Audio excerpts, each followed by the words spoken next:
Les tres taronges de la vida, adaptació de la rondalla recollida per Joan Amades. Fa molt i molt de temps, en un país molt llunyà, hi vivia un rei que només tenia un hereu, però el tenia tan malalt que cap metge no li sabia donar remei. Un dia, una velleta va parlar amb el príncep i li va dir: «Tot el reialme està molt trist perquè tu estàs malalt. Cal que et posis bo, però això només serà si aconsegueixes les tres taronges de la vida». I el noi, tot i la poca salut que tenia, es va armar amb la seva espasa i se'n va anar a buscar les tres taronges de la vida. Però no sabia pas on les podia trobar. I després de molt i molt rumiar, es va decidir per prendre el camí de la muntanya. Camina que caminaràs, se li va fer fosc enmig d'un bosc molt espès. Va mirar al seu voltant i va veure lluny, molt lluny, un llumet. S'hi va acostar i va arribar en una casa. En arribar a la casa, el príncep va trobar una dona a la porta. «Bona nit, mestressa», va dir el príncep, «que em voldríeu donar acolliment per aquesta nit?» Però la dona li va respondre tota esverada: «Fuig, vés-te'n corrents, que el meu marit és un gegant i si et troba aquí, se't menjarà». Però el príncep va insistir: «És que estic molt cansat, i si no em deixeu quedar no sé pas on puc anar. És tot fosc i no conec el bosc». Parlant amb la senyora, van sentir unes passes que s'acostaven i que feien tremolar tot el terra. Era el gegant, que tornava a casa, i en arribar mirava al seu voltant i cridava: «Quina ferum de carn tendra que sento!» De primer, el príncep es va espantar molt, però de seguida va dir amb molt coratge: «Mira, senyor gegant, quina mala cara que faig.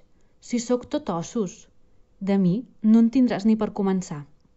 Estic malalt, saps? I m'han dit que només em posaré bo si puc trobar les tres taronges de la vida». El gegant es va compadir del pobre noi i li va dir: «Sí que sembles malalt, sí. Jo no sé pas on les pots trobar, aquestes taronges, però ho anirem a preguntar a la meva amiga la lluna». Així doncs, el gegant va agafar el príncep amb una mà i el va alçar fins al cel estrellat. «No, jo no ho sé tampoc», va dir la lluna, «però et duré a casa del vent, que és amic meu. Ell es fica per tots els racons i segur que ho deu saber».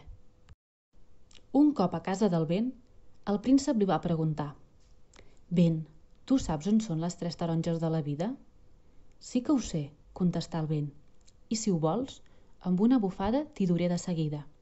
«Oh, i tant que sí que ho vull», va dir el príncep tot content, i va pujar a cavall del vent i el vent es va posar a bufar. En un tres i no res van arribar a la boca d'una cova. Llavors el vent va dir: «Les tres taronges de la vida són aquí, dins la cova, però vés amb compte amb el drac que les guarda. Si les vols, has de ser més murri que ell. Entra sense fer soroll ara que dorm. Agafa-les i obre-les pel mig. De cada taronja en sortirà un colomet. Atrapa'n un i ell et donarà força per poder matar el drac». El príncep va entrar a la cova i va veure en un racó les tres taronges de la vida. S'hi va acostar i les va agafar, i tot d'una es va posar sa i bo només de tocar-les. Va obrir les taronges, tal com el vent li havia dit, i de cada una en va sortir un colomet. Els dos primers se li van escapar volant, però el tercer el va poder atrapar. El va agafar delicadament i li va dir: «Ara, colomet, m'has de donar força per poder matar el drac». En aquell moment, el drac es va despertar. Quan va veure que el príncep li havia pres les tres taronges de la vida, traient un raig de foc pels narius, va llançar un bram esgarrifós que va fer tremolar tota la cova. Llavors el príncep, amb l'espasa a la mà, va plantar cara al drac i amb la força que el colomet li donava, li va tallar el cap d'un cop sec molt fort. El drac duia al cap una corona tota d'or, i vet aquí que en caure a terra, la corona es va convertir en una bella princesa que feia molts anys que havia estat encantada per una bruixa. La princesa i el príncep es van agradar només de veure's. Van sortir de la cova agafats de la mà i ja sempre més es van estimar.